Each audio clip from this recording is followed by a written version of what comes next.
Waalaikumsalam warahmatullahi wabarakatuh. Saya dari kelompok 3 mau menjelaskan. Kita dari kelompok 3. Nama saya Saya Markus Madi akan menjelaskan tentang perkembangan kehidupan di bumi. Diawali dengan zaman masa Arkeozoikum yang ada pada tahun 40 yang ada pada saat 4,5 sampai 2,5 miliar tahun yang lalu. Yang pada saat itu hanya organisme bersel tunggal yang masih hidup di muka bumi, seperti ganggang, cyanobacteria dan bakteri stromatol. Dilanjutkan dengan masa Proterozoikum yang ada pada saat 2,5 miliar sampai 520 juta tahun yang lalu.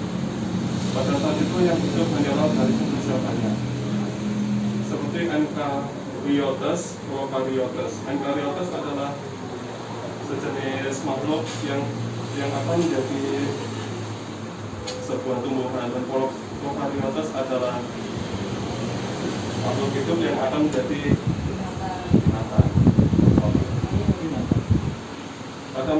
Lanjutkan lagi di masa Kambrium pada saat 590 sampai 500 juta tahun yang lalu.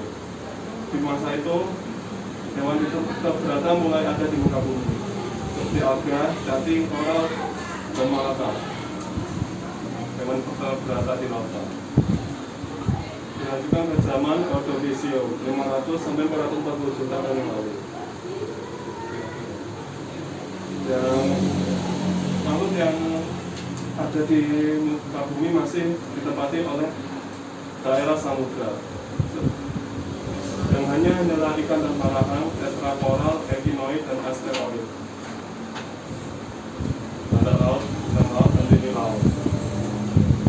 Lalu dilanjutkan lagi di zaman Silur pada saat 440 sampai 410 juta tahun yang lalu.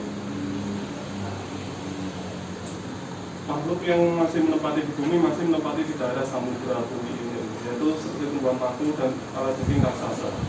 Dilanjutkan dengan zaman Devon yang ada pada 410 sampai 360 juta tahun yang lalu.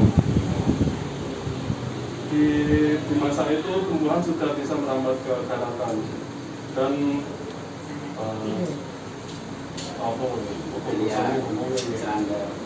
burung serogol ini Dua darat kan Zaman karbon pada tahun 360 sampai 290 juta tahun yang lalu, yaitu reptilia, serangga, raksasa, amfibi, dan pohon pertama. Zaman Perem pada tahun 290,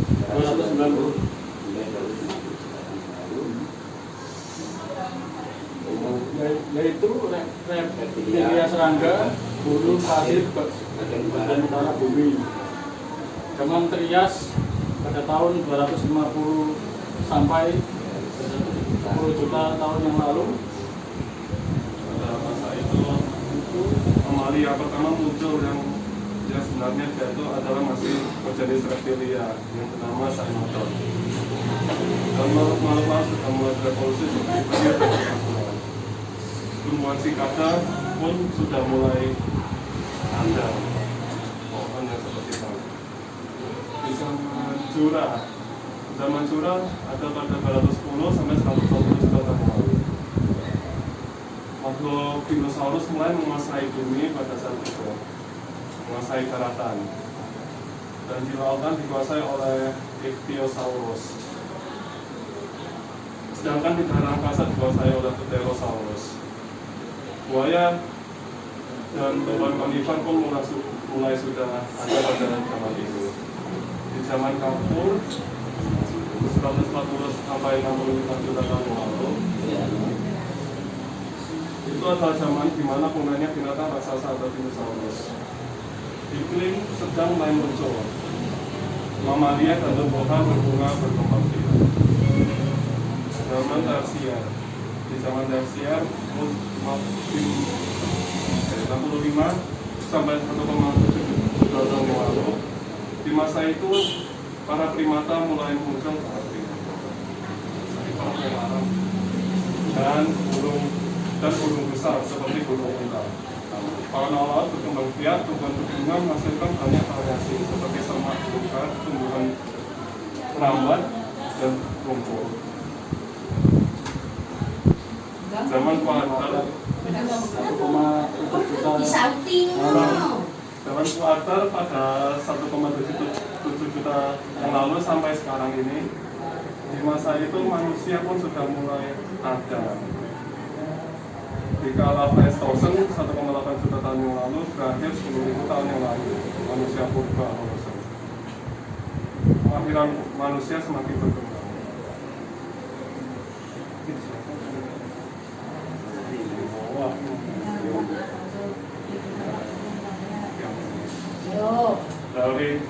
Teori asal-usul kehidupan di bumi atau teori kosmozoa.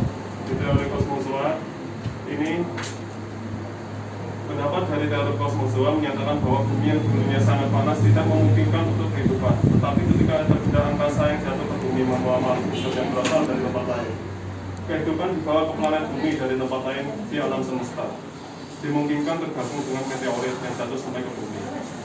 Nah, teori Kluger ini menyatakan bahwa bumi berasal dari suatu materi yang sangat panas. Kemudian dari bahan itu mengandung karbon dan nitrogen sehingga terbentuk senyawa cyanogen atau cyanida. Senyawa tersebut dapat terjadi pada suhu yang sangat tinggi dan selanjutnya terbentuk zat protein sebagai bentuk protoplasma yang akan menjadi makhluk hidup. Teori ini menyatakan bahwa makhluk hidup dapat muncul dari kondisi yang dekat dari bahan anorganik pada saat bumi mengalami pendinginan melalui suatu proses yang kompleks dalam larutan yang stabil. Bila keadaan kompleks itu capai maka muncullah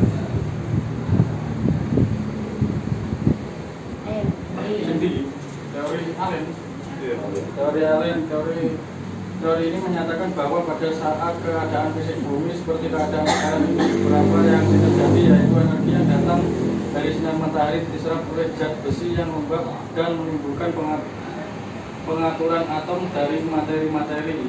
Interaksi antara nitrogen, karbon, hidrogen, oksigen, dan sulfur dalam genangan air di muka bumi akan membentuk zat difus yang akhirnya membentuk protoplasma kehidupan.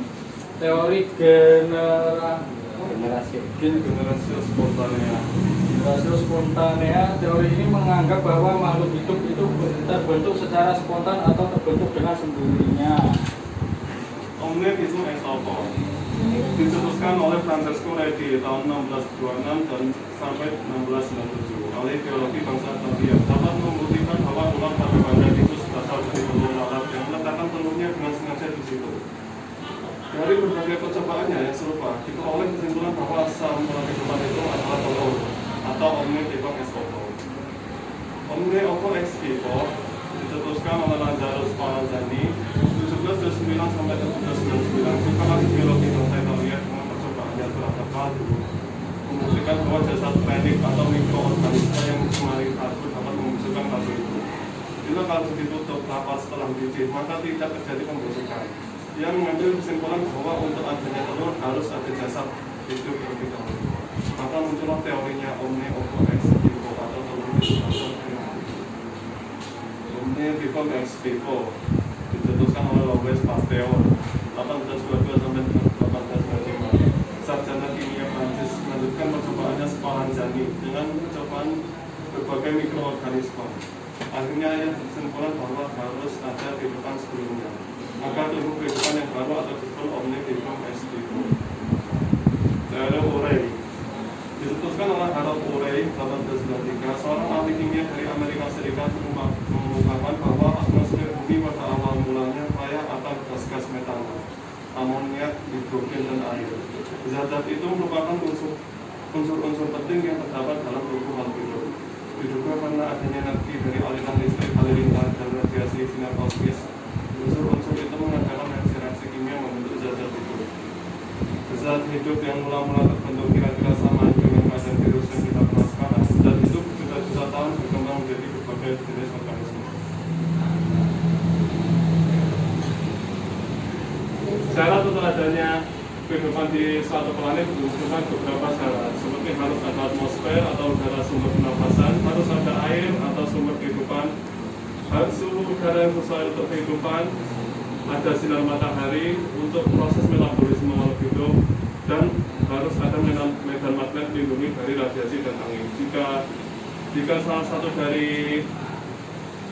satu dari syarat ini atau semuanya masih belum ada, maka tidak dimungkinkan makhluk itu masih bisa hidup di sana.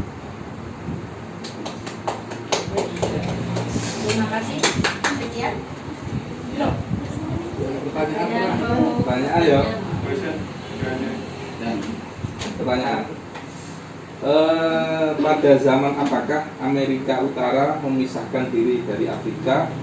Serta Amerika Selatan melepaskan diri dari Antartika dan Australia.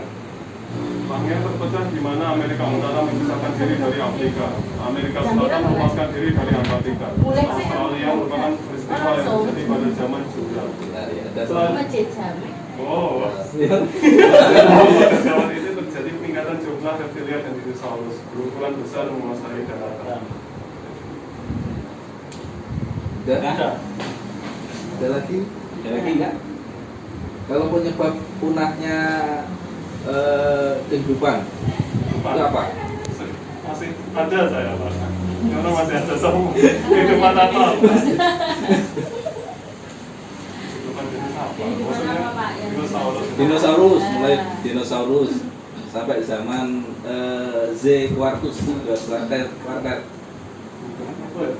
Penyebabnya apa?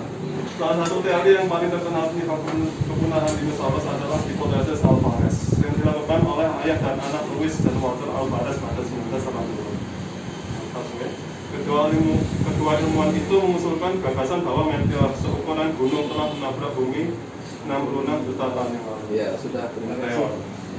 Sip. Sekian dari kami kelompok 3 dimulai apa itu?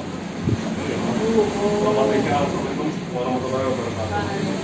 Assalamualaikum warahmatullahi wabarakatuh.